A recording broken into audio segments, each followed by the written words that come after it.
It's time for Recipe of the Day. Often, filet mignon is sold wrapped in bacon. You can buy it like that. So I have tips for you for cooking that. But also, you can wrap filet mignon in bacon yourself. So I'm going to be explaining that. I'm going to start with how to wrap it in bacon yourself, and then we'll get into the cooking, which is going to be the same whether you wrapped it in bacon yourself or bought it with the bacon on it already. Okay, first up, what kind of bacon should you use if you're wrapping it yourself? And I have found that thin sliced bacon works best. And I am telling you, my goal in this entire recipe is to make sure that that bacon ends up crispy. And this was a little bit of a challenge, really, because, the bacon is wrapped around the sides of the steak, and we're usually cooking the top and bottom, right? So how do you get that bacon crispy even though it's not going to be normally in contact with the pan? Well, we're going to put it in contact with the pan in a moment. First, thin sliced bacon is one of the things that's going to help it be crispy because it doesn't have as much fat per bit and can get crispy faster. If you have regular thickness bacon, that's okay. Just stretch it. Give it a good stretch before you start winding it around the steak, and make sure you're only doing one thickness, one layer of the bacon as you wind it around. Now, if you're using that thin cut bacon, you're only going to need about 1/2 to 3/4 of a piece of bacon for each fillet. So you're going to trim that off, like wrap it around and then use some clean kitchen scissors to trim just after it overlaps, like 1/4 of an inch, and then you can secure it with a toothpick. Now, don't worry about that bit that we trimmed off. We're actually going to make use of that, well, sort of a little bit use of that, and get a little snack for the cook in the process. Now, it's important as you're winding that around to make sure that none of the bacon is coming up over the edge of the steaks. So when you imagine like the way you would traditionally cook a steak, you put one side down in the pan. You don't want the bacon to be having contact with the pan at that point because it's going to overcook. You just want it to be steak that's touching the pan when it's like that. And this is actually important for your store-bought bacon wrapped filet mignon as well. Have a look at it before you're cooking it and make sure that none of the bacon is thicker than the height of your steak. You see what I mean? Because you don't want that bacon to be having that much contact with the pan. Next, you're going to season the steaks, the tops and the bottoms, with salt, but don't season where the bacon is. It's going to get enough saltiness from the bacon itself.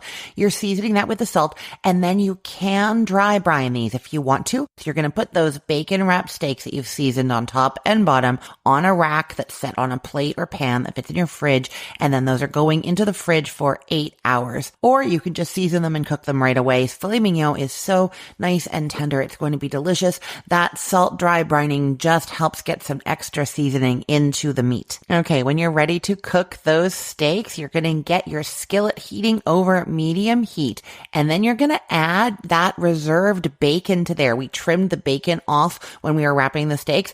Add those trimmings to the pan and let the pan get coated in a little bit of that bacon fat, about 45 seconds. Then take those bits of bacon out. They're not going to be fully cooked. You can finish cooking them in the microwave or in a separate pan and then have a little snack, or you could cook them up and put them like on your Caesar salad that you're having with these steaks. That would be perfect too. Okay, wait, now I'm thinking that you should render all the fat out and use some to cook the steaks and some to cook some homemade croutons, bacon fat croutons. Okay, that is a different episode. We will talk about that on another day, but you've rendered some bacon fat into your pan. And then, now this is very important, you're going to take the toothpicks out of the fillets and put the steaks down on that bacon wrapped side where that bacon was overlapping. So basically you are immediately searing that bacon into place so that it kind of joins itself, cooks itself together so that it stays wrapped. And we actually did the test side by side. If you leave the toothpick in, the bacon doesn't get crispy there. I think it's kind of acting like an insulator. The toothpick is not letting the bacon have as much contact with the pan. And maybe it's a temperature thing too. The bacon just does not end up cooked where the toothpick is. So you take the toothpick out and then you immediately are putting that steak on its side where that bacon was meeting, where that toothpick was. And then you're going to do that with all your steaks and you let it sit on that seal for about 30 seconds undisturbed until that bacon is crispy. And then you start rolling the steaks and you're going to slowly cook all the bacon all the way around, 30 seconds-ish at a time, until all the bacon all the way around the steaks is crispy.